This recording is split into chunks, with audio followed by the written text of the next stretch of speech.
Trigger warning. This podcast includes conscious discussion around topics of how athletes support their training using diet programs. I acknowledge that this content may be difficult. I also encourage you to care for your safety and well-being. If you need help with an eating disorder, we have listed some supportive organisations on the show notes.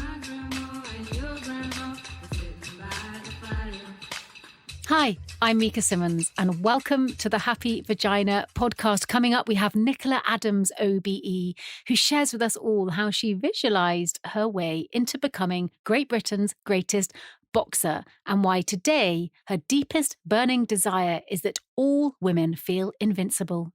But before we go there, I'd like to tell you a little bit about our amazing sponsors today, Fertility Health. Worried about your hormones? Get the support you deserve with Fertility Health. Fertility Health provide at-home diagnostic hormone and fertility tests.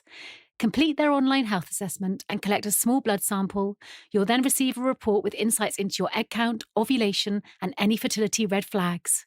If needed, they have experts in fertility, gynecology, PCOS, and endometriosis available to discuss your results in more detail. So head straight over to www.fertilityhealth.com and use the code HEALTHYVAGINA to receive £15 off. That's www.fertilityhealth.com. Get the support you deserve with Fertility Health.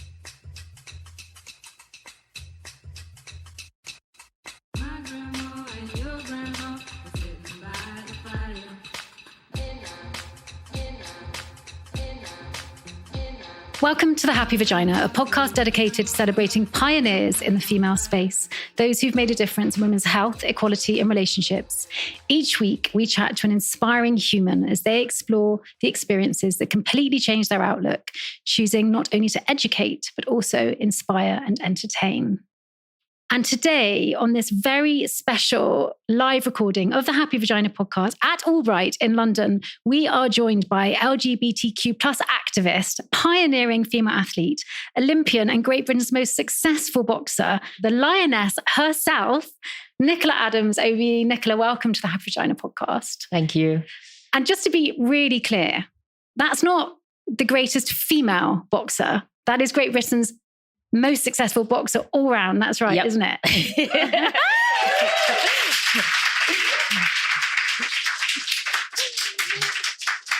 We bow down to you, Nicola. It's an absolutely amazing achievement. And we are thrilled to have you here today. I think one of the things that I often notice when athletes come through, so like Emma Raducanu at the moment, you hear about her childhood, that she did a lot of different sports. She was kind of, she was a talented sports child, and she tried out different things. But you knew you wanted to box from a really young age, didn't you? How old were you?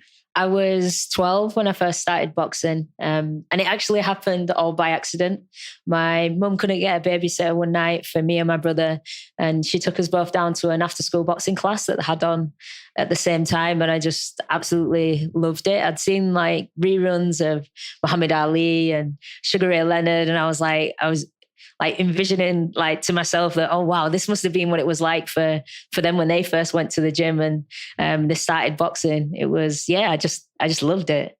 But it's an unusual calling for a young woman, I think. Yeah. Do you kind of remember what it was? What did it make you feel like when you were there? What was the kind of like emotional response that you had to it? Was it that I can do that? Or was it that somehow or other it would give you some kind of like, power, not egotistical power, but somehow it would make you feel more confident? Yeah, it made me feel more confident, stronger. I had a lot of friends there as well. It was like an extended family, and that's what it felt like every time I was there.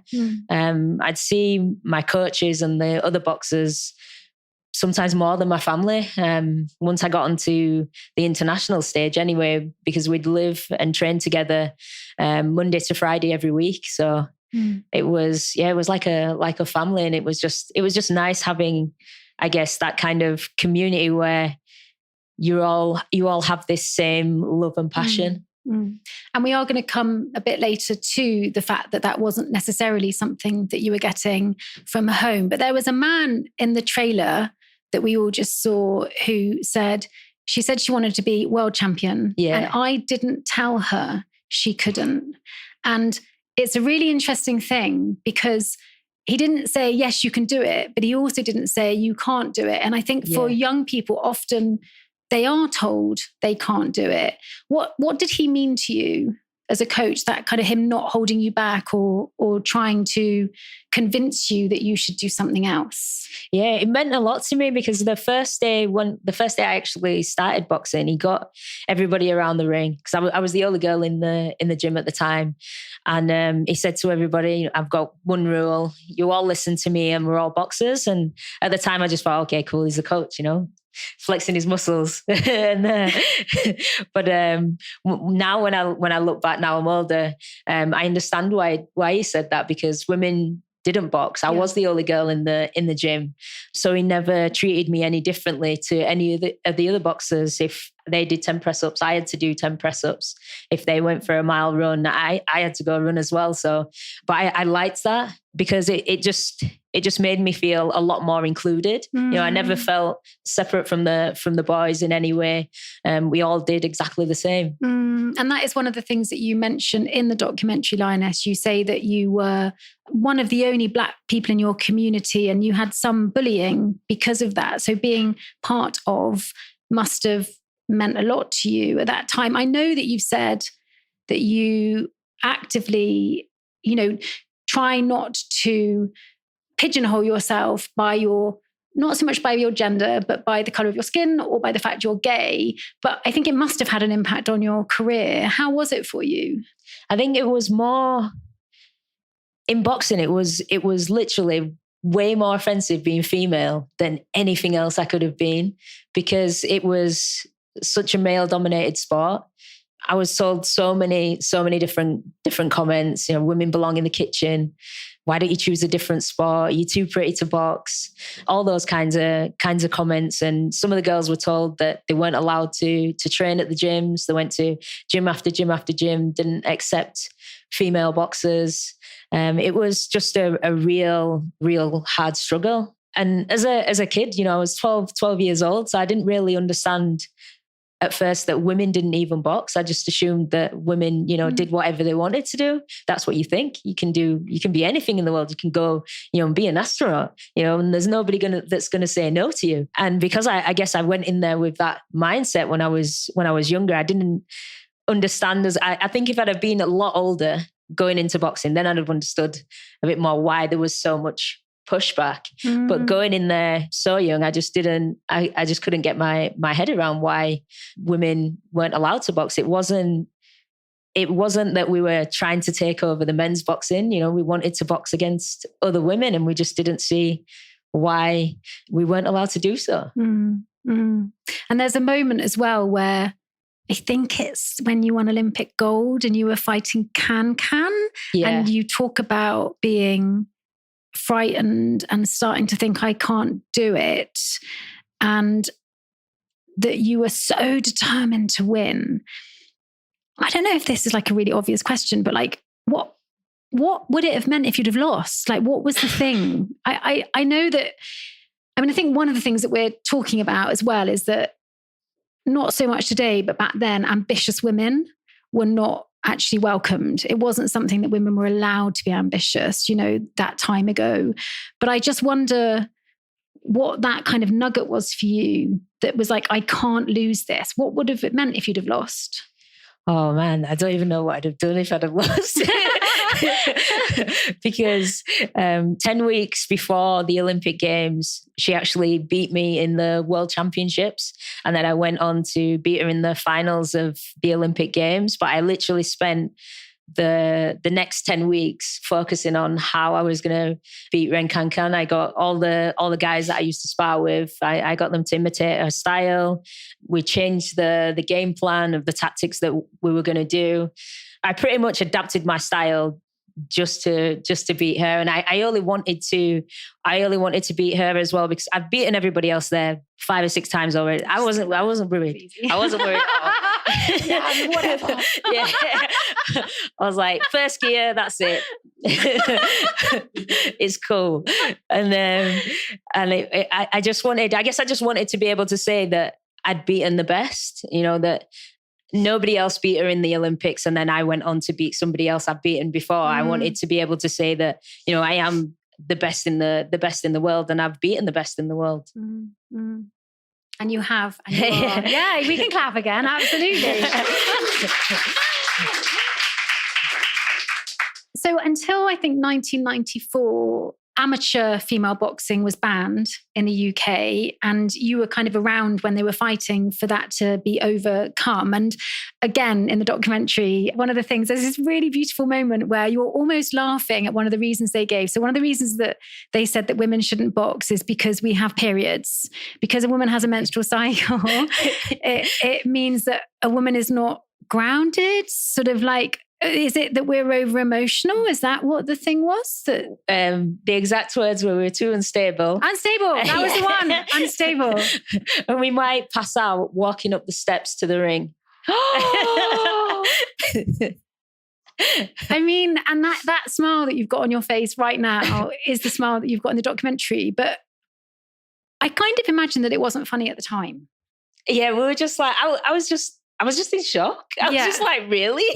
I didn't believe it was real. Yeah. And also because the uterus, since doing the Happy Vagina, I've discovered is actually the largest and therefore the strongest muscle in the body and can birth a child. So it's kind of like, you know, women are incredibly strong. Also, I just learned, which is fascinating, we talk about being hormonal on our period. We're actually not. There's no hormones left. Once the blood comes, you're no longer hormonal. You're only hormonal in the tiny kind of 3 days leading up to it. But I do want to talk about that a bit later on. I've got another fun fact as well. Yes, go. When because women's long distance running used to be banned as well, and they said that we couldn't do that because if we ran that far, our insides would fall out.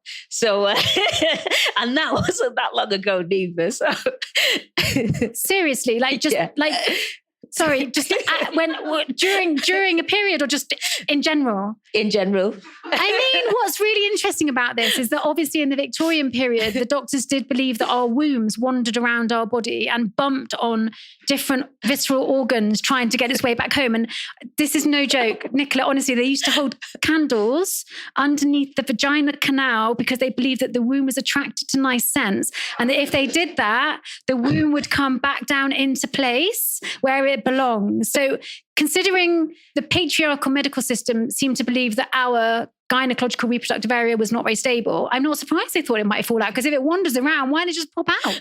I mean, where's it going to go? Yeah. I might just share mine with someone else. Yeah. Well, I think that's outrageous. And I'm thrilled that the sport that you are so excellent at got to have its heyday, and you got to kind of lead the charge in that. Coming back to your beginnings, 2 days ago, Wednesday, the 25th of November, was the beginning of 16 days of activism against violence against women and girls, against all genders, actually. And so it's a real honor to have you here today for that reason, because you've channeled an unstable start in your background into something really, really amazing. I think childhood trauma can make us resilient in the wrong ways sometimes. And I just wondered if that resonates with you at all. You know, sometimes I think when we have shocks or abuse, physical or mental as a child, we can put a mask on and freeze. Do you remember feeling like that? Yeah, at times I did. I just went, completely blank. And when I think back, it could have been really easy to have gone down the wrong path, or even being an abuser myself. It's one of those things. I guess you either go one way or the other. I was lucky enough that I was able to receive trauma therapy and be able to work through things and to make sure that, I'm a whole rounded person. And I guess that's helped me a lot. I think just being able to put the past in the past and just like leave it there and be able to move on and push forward. Mm-hmm. There's still so much work to do in the space of domestic violence and all violence against women and girls. But back then, there was not any support. And in the documentary, again, one of your, I think it's the same coach who also said he never told you couldn't do anything. I love him. I just think that's amazing. But he says that he could tell if you were if you'd had a hard time, because you were very bright and bubbly as we see you here today, and you'd come in with your head down. They knew something was going on. Did anyone actually reach out and try and help you, or was it just like separate? It was just kind of separate. It's like my coach knew kind of what was going on, but he didn't want to, intervene too much. But I think times have definitely changed a lot. Like there's a lot more help at schools, and there's a lot more people to talk to now. Whereas back then, there wasn't anything really. And the value of talking, as you just talked about having trauma. You had specific trauma support in therapy, but I think everyone now understands that sharing is actually a really important way to get over any PTSD and to actually move through things.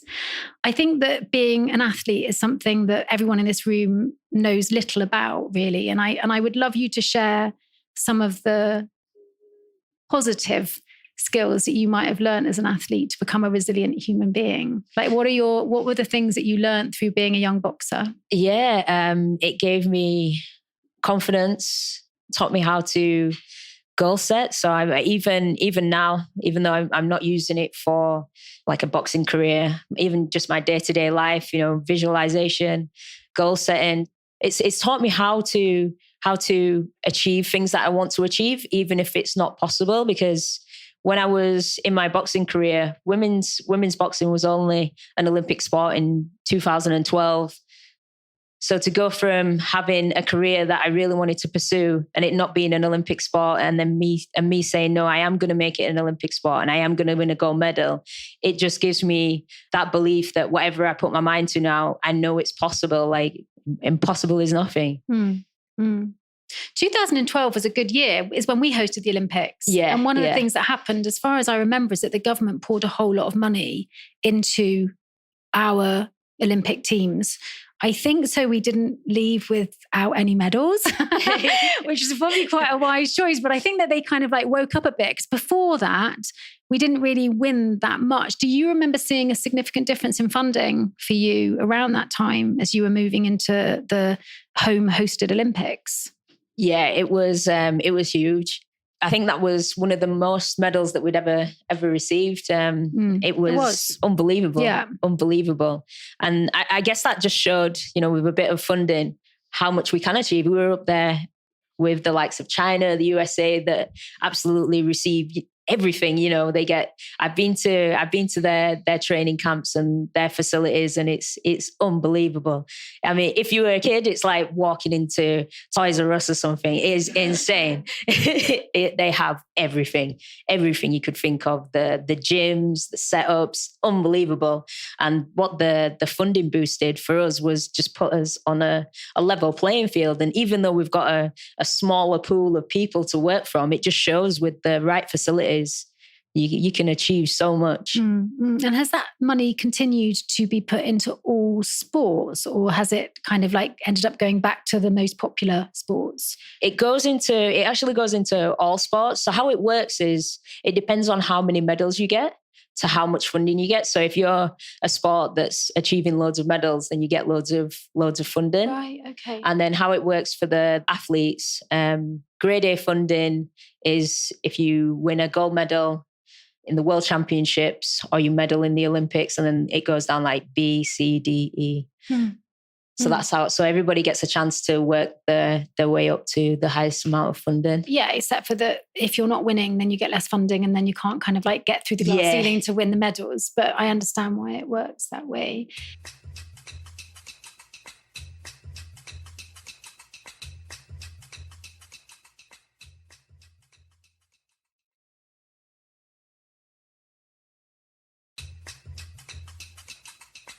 Coming back to these kind of tools that you just, you talk about visualization as though it's a normal thing, which it is for you. But it would have been quite different to what, you grew up on an estate. So you were being given access to things that I suppose are commonly seen, like, if they sit within the wellness industry camp, that is often seen as an industry that's only really accessible for people who come from a more middle-class background. Do you remember when you started using those techniques, feeling this is so new to me? Like, did it feel like something, or had you already kind of transitioned into thinking like that? Well, you see, the things that they teach you with the sports psychologists, things like visualization and arranging your programs and the Discipline. lead up. Yeah. And I was actually shocked that when they were talking about visualization, because it was something that I already used to do. You know, I used to visualize myself winning medals and being the best in the world. So I was like, oh wow, like I'm already doing it. It's fine. I don't need you. Top psychologist in the world. Let me teach you a few things. But I think for me the main thing that they taught me was how to schedule things out, because I have ADHD. Everything could be like a bit chaotic. Yeah. I'd get to a tournament sometimes and I'm more bothered about seeing what's going on than actually what I'm supposed to be doing, going out there and boxing. Really identify. Yeah. So it was good. So then they gave me like a structure. So what I do the day before, what I do right down to the hour before, right down to 15 minutes before. We had it tailored to an absolute fine tee. So we found that if I got to the competition part of the stage more than an hour before I was supposed to go and compete, I'd be off everywhere, seeing what was going on, and nobody'd be able to find me. So they had to manage you actually moment to moment before. Yeah, so are they free? Because I could they come and live with me in my like 1-bedroom flat? Because like all of them. But the visualization that you used to do as a child, I think it's a funny thing, isn't it? Because it's also fantasy. And I think that when I had childhood trauma, and I had, you know, I think it's really normal actually to fantasize about the person on the poster on the wall, you know, to think about as you're developing from being someone without adult thinking, without rational thinking. But I think when you want to be outside of your environment, it can push you even stronger. However, Nicola, when I used to swim for my school, I did imagine being someone coming along and saying, you're the one that's going to be, you know, the Olympic. And that did not happen. So I just want to make the point that it didn't just happen because you visualized it. You're like really, really, really, really talented. And I'm just quite a good swimmer. Are there any things that happened in your training, looking back or at the time, that you felt were unhealthy tools to be the best that you could be?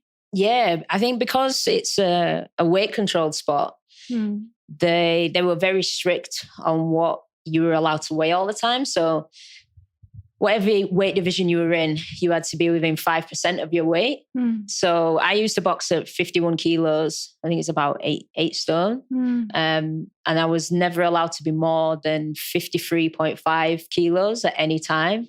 So what would normally happen with all the boxers was you get to the end of camp on the Friday, everybody pigs out over the weekend.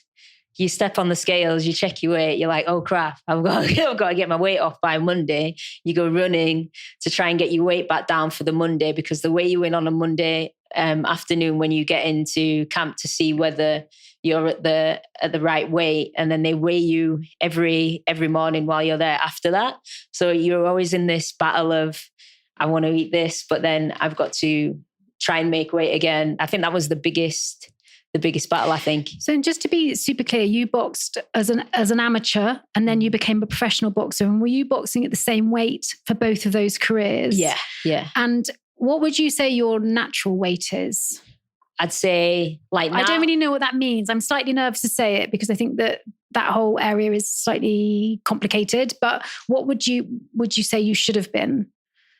Walking around, I'd say 60 kilos. Okay. Yeah. Okay. Because I'm about that now. So okay, and you look great. Thank you. Yeah, you look amazing. Yes. What age did you start to need to restrict your food? Oh, the whole way through my career. I think because it is a weight controlled sport. As soon as you go to the competition, for the first bout, you have to weigh in, and from there, I had it down to a T. So I know by the time I've rehydrated and eaten before the competition, I'd be about 52.5 kilos when I step in the ring. I'd lose a kilo in sweat when I fought, and then I'd have to skip off 0.5. No, sorry, I'd be 53 when I step into the ring. Mm-hmm. I'd lose a kilo in the ring, which would put me to 52. I'd skip for 20 minutes, which would put me to 51.5. I wouldn't eat anything or drink anything for the rest of the day. I'd wake up in the morning and be bang on 51 kilos because I'd lose 0.5 in my sleep. So it's very, it's very And what intense. were you allowed to eat? Was it, were you so in the weekends when you arrived at camp, I mean, that's just a wild thing. So they basically let you kind of binge over the weekend, or are you doing it secretly, like taking things under the duvet cover? Yeah. I used to do that as a child. My dad used to bring big bags of crisps home and they'd all be gone. I'd be like, I don't know where they went, Dad. Well, I've got no idea. Some of the lads used to really, really struggle. And I used to feel really sorry for them because the ones that really did struggle with the weight. When you say struggle, do you mean keeping it down? Yeah, okay. Yeah. They'd weigh them maybe 5 or 6 times a day to make sure that they weren't pigging out through the day or eating anything that they shouldn't. Sometimes they'd be maybe on a piece of fruit and half a glass of milk a day, every meal. That's all. That's all they'd be able to eat. So they'd get the carbs from the fruit and then the protein from the milk. There's a lot that... Like everybody loves the physique of an athlete, but I know if I want to look like that again, I have to be so unhealthy to get there. Do you think it is kind of borderline anorexia? What you all put yourselves through? Yeah. Did you lose your periods during it? No. So because I think that's one of the... A lot of the girls do though. Yeah.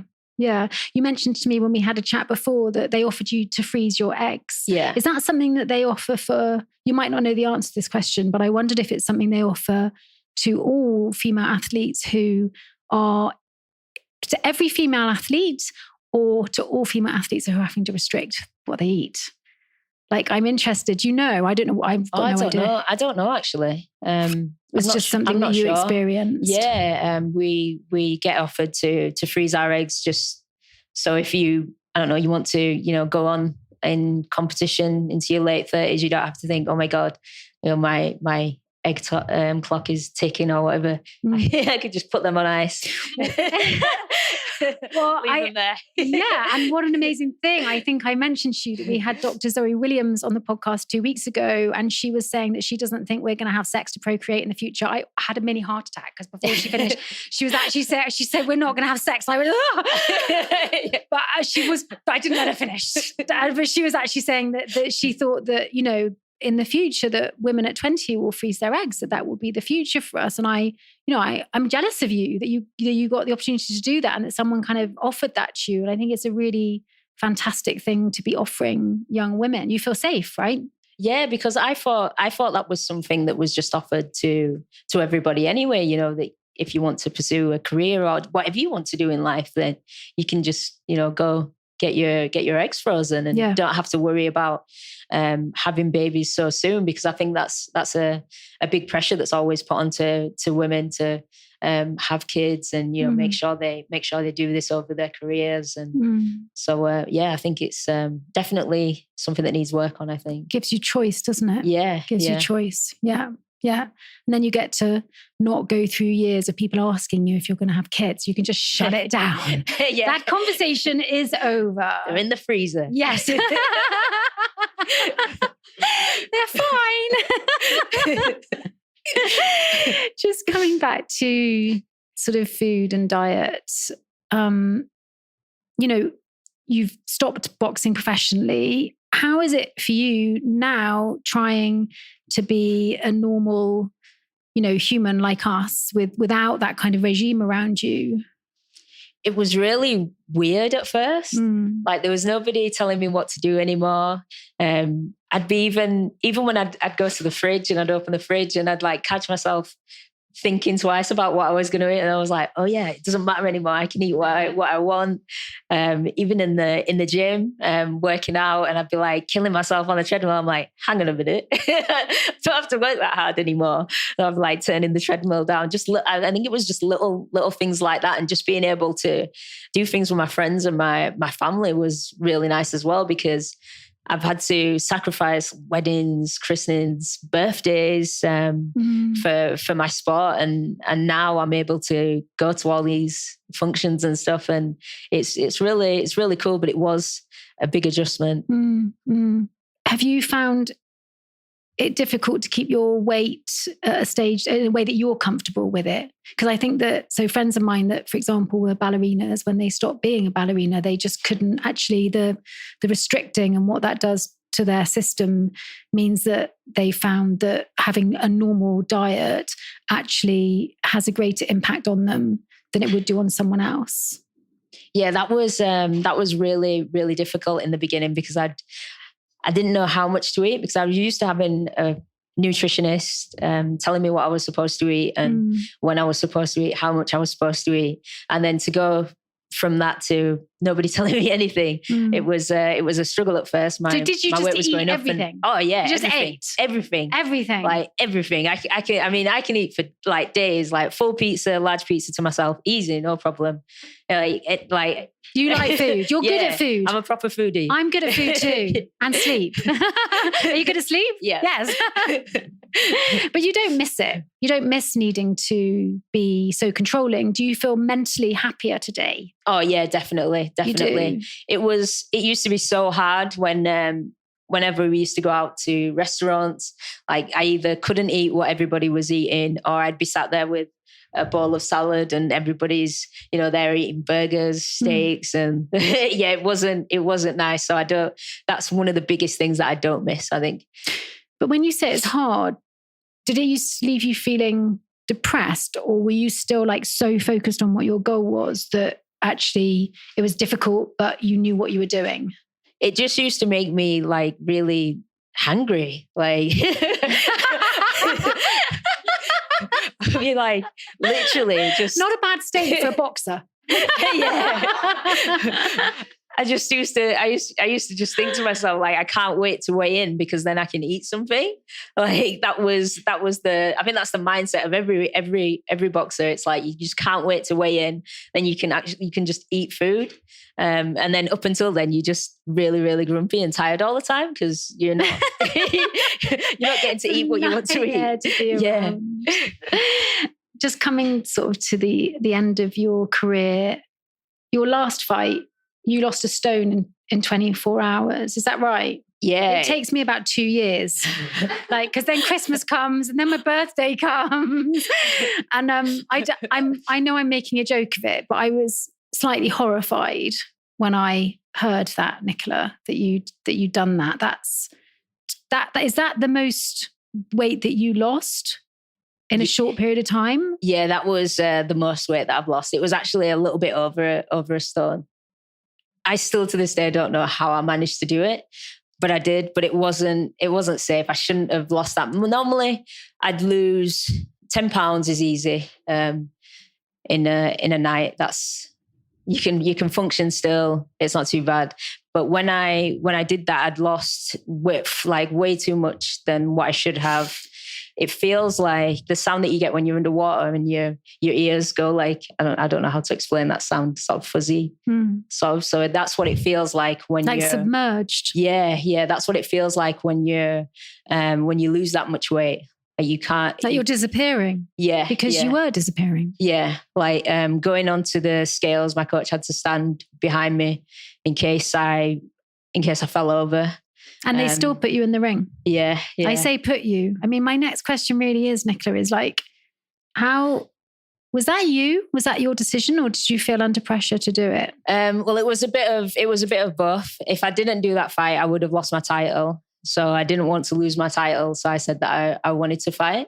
But I think the worst thing was when I was supposed to be refueling and rehydrating, I couldn't rehydrate properly or eat properly because I'd lost that much weight that my organs just started shutting down. My body just wasn't taking anything in properly. So I had to wait for my body to restart to take food. And even after the fight, it took me, I'd say, a week and a half before I could actually eat a full meal properly without feeling sick. Because your body thought it was dying. Yeah. So it thought it didn't need the food anymore. It was shutting down, kind of more than submerging, letting go. Yeah. Did you scare yourself? Yeah. That did scare me. That did scare me. You went blue, I think. Yeah. Afterwards. Yeah. After the fight, I threw up. I just couldn't move. I was just so exhausted. I mean, I don't even know how I managed to get through 10 rounds of boxing in the state, and how the girl didn't beat me. I do not know. She feels the same way. Yeah. But we all know the answer, which is that you're amazing. You got injured in that fight and decided to stop working as a professional boxer from that fight onwards. Is that right? Yeah. So you had a huge external change that happened. You decided to not, I'm going to say, abuse your body anymore in terms of starving yourself, and to join us poor mere mortals down here and have a normal life. But also it feels like, you started to make some changes in terms of intimacy as well. You've touched on being able to spend time with friends and family and do things, normal things. Do you remember, so you had the physical impact of an injury and what you'd done to your body, but do you also remember thinking kind of enough's enough and I want to be able to love deeper and have more connection? Yeah, that's what I was thinking actually at the time. I was like, that was one step too far, and I didn't want to put my body through any more punishment. So I decided to retire, and Ella was happy. Ella actually helped convince me to to retire. She didn't want me to go through that again. She was really, really, really scared at the time. So yeah, I decided to retire, and now I'm able to spend a lot more time with my friends and my family, and work on my other careers. Was it an easy transition? Because I'd imagine being so controlled and controlling of oneself, coming into the freedom and allowing people in, because you've got all these boundaries, these barriers, you've got really amazing boundaries, but you have all these barriers that kind of keep everyone away from you. Was it an easy transition, or did you find it difficult to let people in? Yeah, I think at first it was a little bit difficult because I wasn't used to it. And as time went on, I guess it got a little bit easier. I got more comfortable within myself. It was almost like I found myself again. And it's really, but that's the only way I can explain. What did that feel like for you though? Because I know exactly what you mean. And sometimes I have these moments where I'm like, oh, I've said it quite a lot on this season of the podcast. I feel like I've become me again, the me that I may have lost a few years ago. When do you remember first feeling like that? I think it was over the first lockdown, because I retired in 2019, November 2019. And then I think we went into the lockdown, was it March? Yeah. Around then. And yeah, it was just being able to spend time at home with Ella and my dog. And it was just, and I was like, yeah, this is nice. I could get used to this. It's like a forced, I mean, we kind of did all go through a bit of a forced intimacy, didn't we? Like whether it was with, I mean, I lived on my own, but I got to know myself better. Or if you're with a partner, you got to know the partner, or sometimes you left them. But you and Ella made it through. It's still very, very close. Do you feel that this kind of transition into, because one of the other things that you touched on in the documentary is that it's still quite difficult with your family. You know, I was having a really difficult time with a member of my family, and I read this amazing interview with a female singer-songwriter, and she was saying that she learned that forgiveness was for her. It was a turning point for me in my life, because I realized I was sat on a whole load of resentments about stuff that had happened when I was younger. And I was still kind of like pivoting around those resentments rather than being a free human being. So do you feel like, just as I said in the documentary, you talk about there's still some stuff going on with your family. Do you feel like you've learned how to forgive? Yeah, definitely. I've learned how to forgive. I think that's why I can be the person that I am now. I'm a lot more free. It's a lot harder work holding on to the past than it is to just let go and move forward. That's so beautiful. I could cry. And we've run out of time, which I could cry about as well. So I've got so many more things that I want to ask you, but I do have one more question, which is our standard final question of the podcast. Nicola Adams, what makes your vagina happy today? Other than Ella. Ella, props to Ella.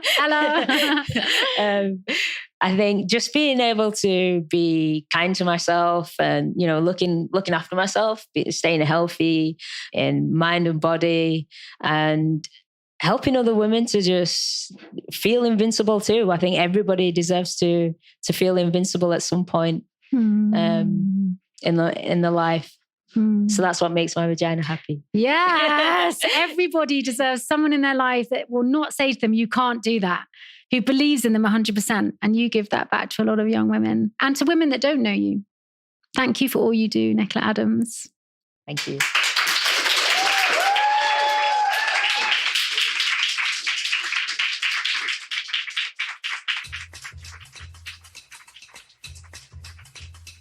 This is the Happy Vagina podcast. I'm Mika Simmons. That was the amazing Nicola Adams OBE. Thanks for listening and see you next week. Don't forget to check out our sponsors for this week's episode, Fertility Health. Fertility Health provide at-home diagnostic hormone and fertility tests. If needed, they have experts in fertility, gynecology, PCOS and endometriosis available to discuss your results in more detail. Head over to www.fertilityhealth.com and use the code HEALTHYVAGINA to receive £15 off. Get the support you deserve with Fertility Health.